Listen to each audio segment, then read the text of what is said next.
In this video, I will prove the inequality that e to the pi is greater than pi to the e. Remember, pi is greater than e. Now, I apply ln on both sides here to get rid of the powers, and I get a new inequality, which is equivalent to the first one. Then I need to prove that pi is greater than e times ln of pi.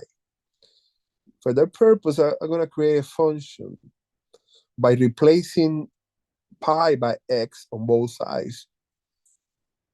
And then the function, my function is f of x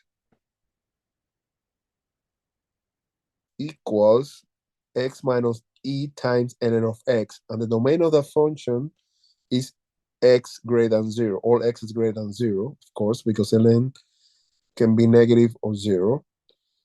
Now I'm going to analyze the behavior of that function by finding first the zeros.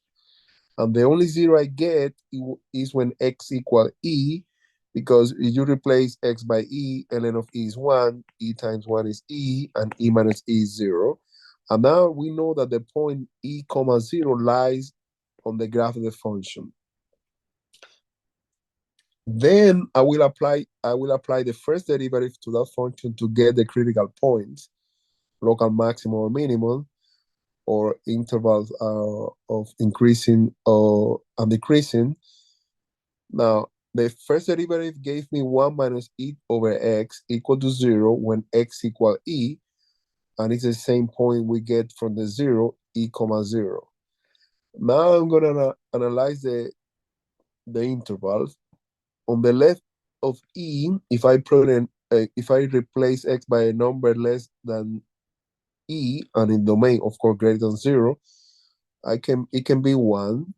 E over 1 give me e. 1 minus e is negative. Any number here, if I replace it by I'm doing the line test.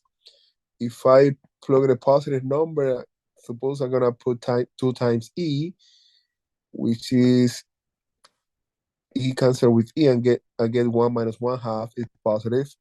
Now I know from that test that the function decreases from 0 to e and increases all the time from e to positive infinity.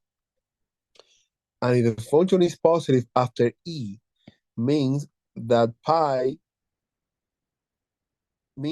f of pi, that the function evaluating pi, has to be greater than 0.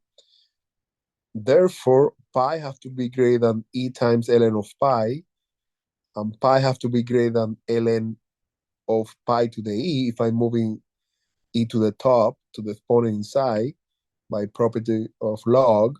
And then I'm applying e on both sides, e to the pi on the left, on the right, ln and e, ln cancel the ln, the e cancel the ln, and I get pi to the e, and then we prove the inequality.